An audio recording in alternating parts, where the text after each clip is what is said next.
Coming up on today's show, I've got some good injury news for a change. How about that? And then we're going to talk about Jim Schwartz when he was asked about whether or not he might leave for a head coaching job when speaking to the media today. And then I want to run through the Cleveland Pro Bowl Brownies. So all that coming up on today's show, but let's get started with the good injury news here as the Browns Week 18 injury report is out, and of course, it looks like a CVS receipt, and a lot of names are on it, and I think there's a lot of expectations that these guys will not play in Week 18. Kareem Hunt, groin injury. John Taffer, shut it down. Elijah Moore, we'll talk about more in just a moment, no pun intended. Amari Cooper with a heel injury. He said he expects to be able to play in the playoff game, so 15-day break potentially. That is very good news for the Browns to have a bye essentially in Week 18. Joel Bitonio, knee injury, did not practice. Shut it down Week 18. Ethan Pocic, stinger, did not practice. Shut it down. Elijah Moore, though, suffered that day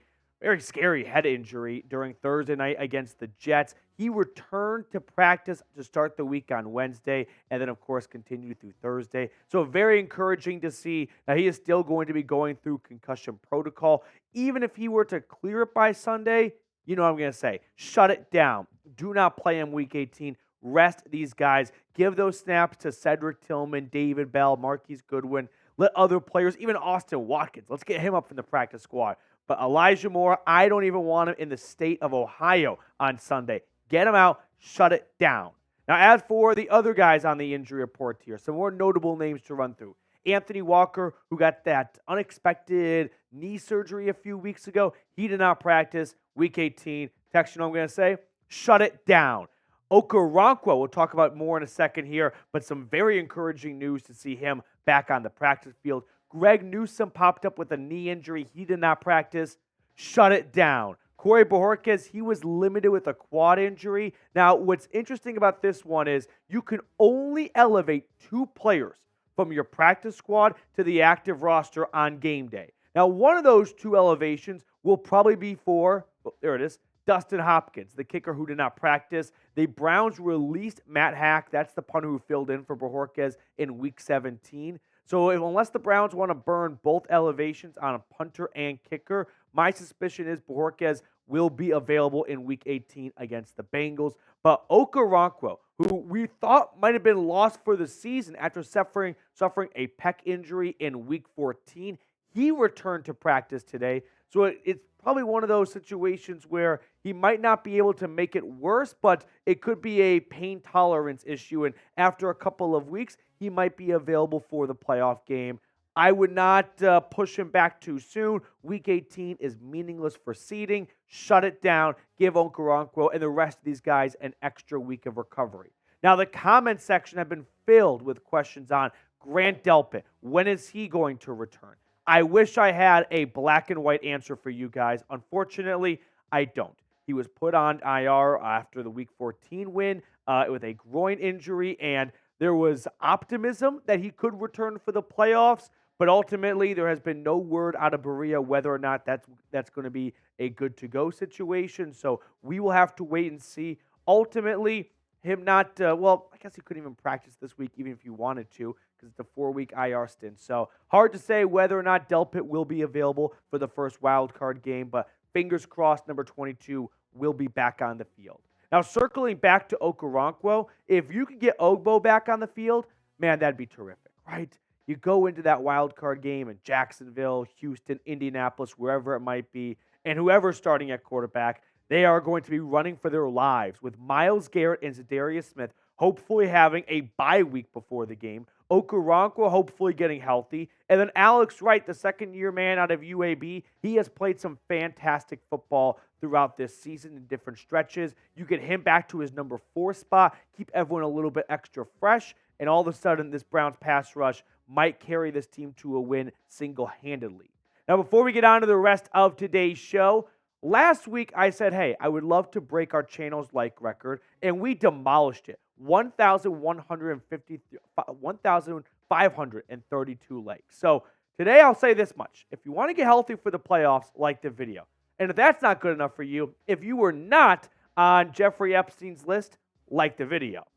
Now, we do have some other news to attend to here, but it's not really new information now. Jeff Driscoll has officially been named the starting quarterback for Week 18. Joe Flacco will get the week off so the old man can hang out on the couch, and I don't know what to make of it. Like, on one hand, I hope we never see Jeff Driscoll again because that means something happened to Joe Flacco, and that's just not something I'm prepared for.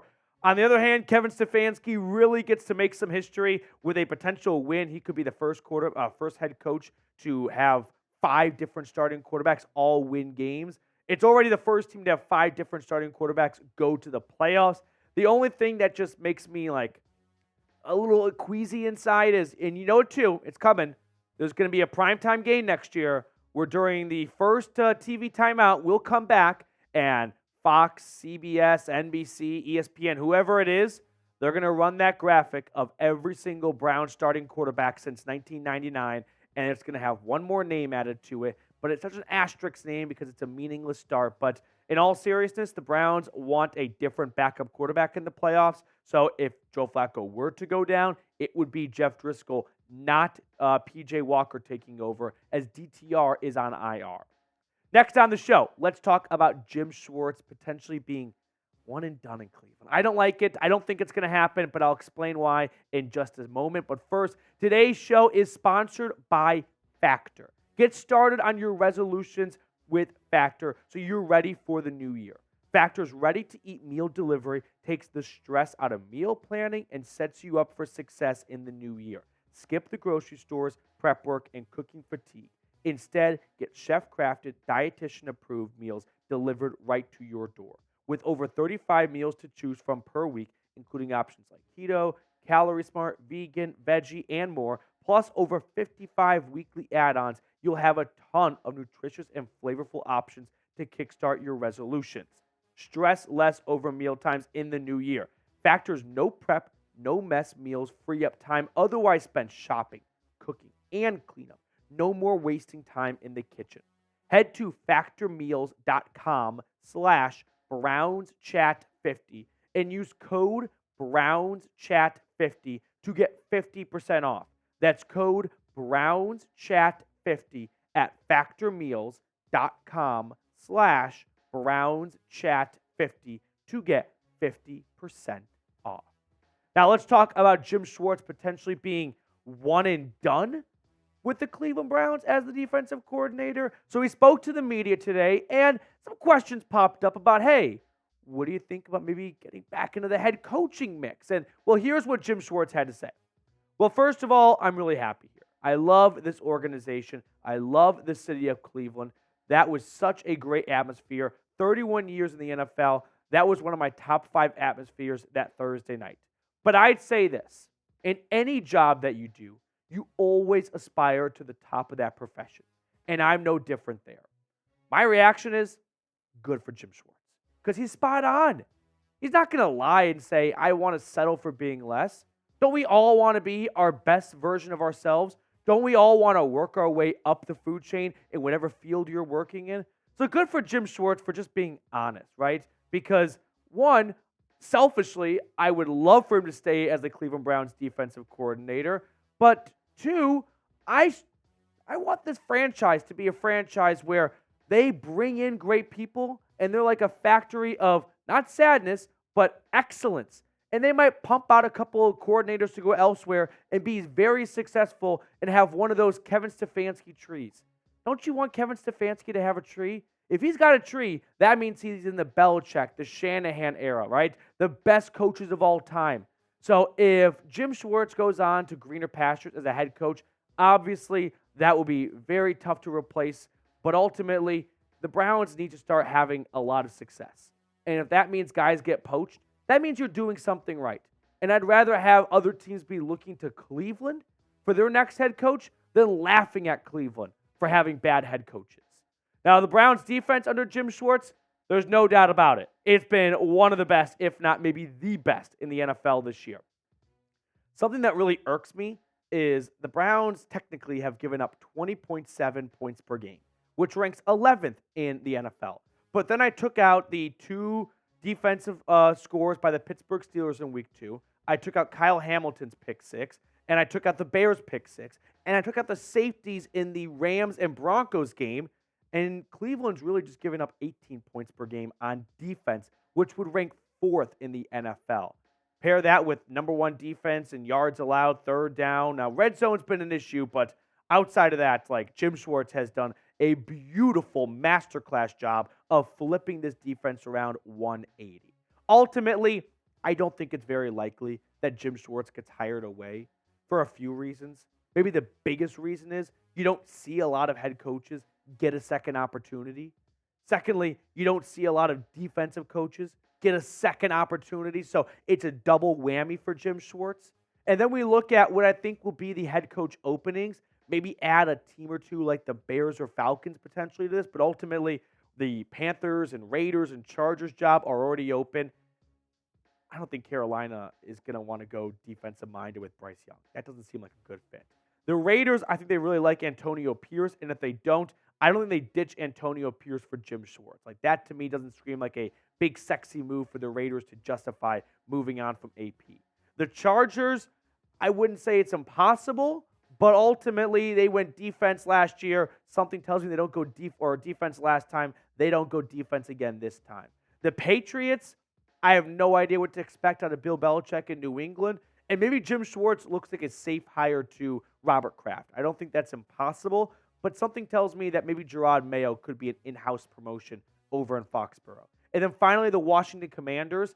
Again, could be a nice safe hire, but new ownership in Washington, they might want a splashy, young, offensive-minded guy, right? Frank Smith, the OC in Miami, has been generating a ton of buzz. Ben Johnson over in Detroit, he's been a very popular name. I just don't think Jim Schwartz would follow up Ron Rivera all too well with the Commanders fan base. Now, to wrap up the show, let's talk about some Pro Bowl brownies. The Pro Bowl rosters were announced last night, and the Browns have 5, count them, 1, 2, 3, 4, 5 starters. Amari Cooper, 5th Pro Bowl nomination. David Njoku, his first. Joel Bitonio, 6th straight Pro Bowl nomination. Myles Garrett, number 5. Denzel Ward, number 3. So I thought you guys might enjoy some fun facts about these Pro Bowl starters, and then we'll get to the alternates.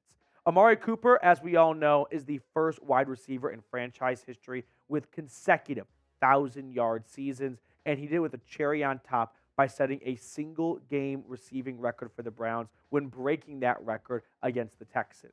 Myles Garrett has the longest active streak in the NFL with 10-plus sacks at 6 consecutive seasons.